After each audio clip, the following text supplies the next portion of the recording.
বন্ধুরা তোমরা কেমন আছো? আশা করি সবাই ভালো আছে। দেখো বন্ধুরা, আজকে আমি সোয়াবিন করব। দেখো এখানে আছে দুটো ডিম, সোয়াবিনে আমি দিয়ে দিচ্ছি।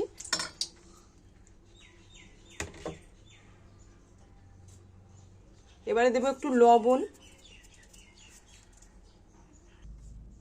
দেখো বন্ধুরা, এবারে আমি হলুদ দেব।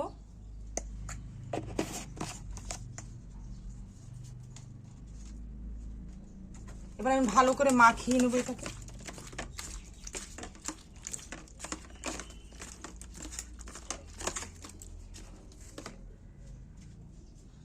দেখো তেলটা গরম হয়ে গেছে, এবার আমি সয়াবিনগুলো ভেজে নেব।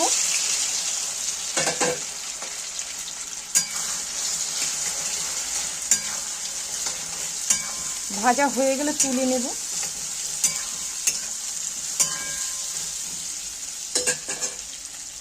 দেখো হালকা ভাজা হয়ে গেছে, এবার আমি তুলে নেব। দেখো ভাজা হয়ে গেছে, দেখো আমি তুলে নিয়েছি ভেজে। এবার আবার একটু তেল দেব, একটা তেজপাতা দেব, দেব সাদা জিরে, এবারে দেবো পেঁয়াজ কুচি,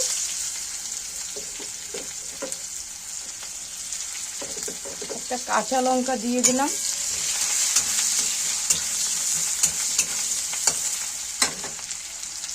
দেখো বন্ধুরা, মশলাগুলো আমি বেটে নিয়েছি। শুকনো লঙ্কা, আদা জিরা রসুন বাটা, পেঁয়াজ বাটা, কাঁচা লঙ্কা বাটা। পেঁয়াজটা ভাজা হয়ে গেছে, এবার আমি মশলাগুলো সব দিয়ে দেব। এবারে দেব লবণ, হলুদ গুঁড়ো। দেখো বন্ধুরা, মশলাটা প্রায় কষানো হয়ে আসছে, এবার আমি আলুটা ভেজে রেখেছিলাম, আলুটা দিয়ে দেব।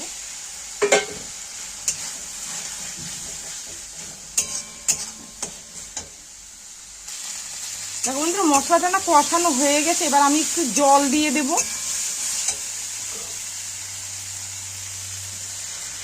এটা তো মাখা মাখাই হবে, আর জল দেব না। ঝোলটা না ফুটে গেছে, এবার আমি সয়াবিনগুলো সব দিয়ে দেব। আবার একটু নেড়ে দেব।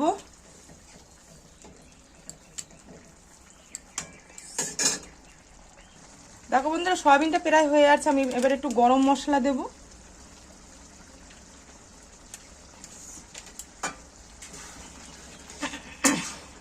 আর একটু হলে নামিয়ে দেব।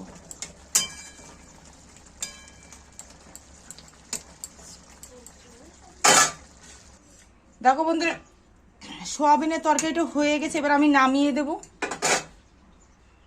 দেখো বন্ধুরা, আমি না তরকারিটা নামিয়ে দিয়েছি। তোমাদের কেমন লাগলো?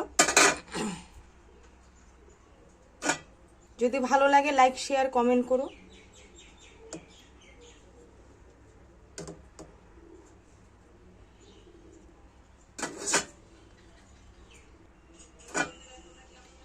আচ্ছা,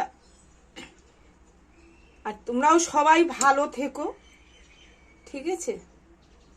তোমরাও কিন্তু এরকম করে একবার খেয়ে দেখবে, খুব ভালোই হয় খেতে এটা। আচ্ছা তাহলে রাখলাম, টাটা।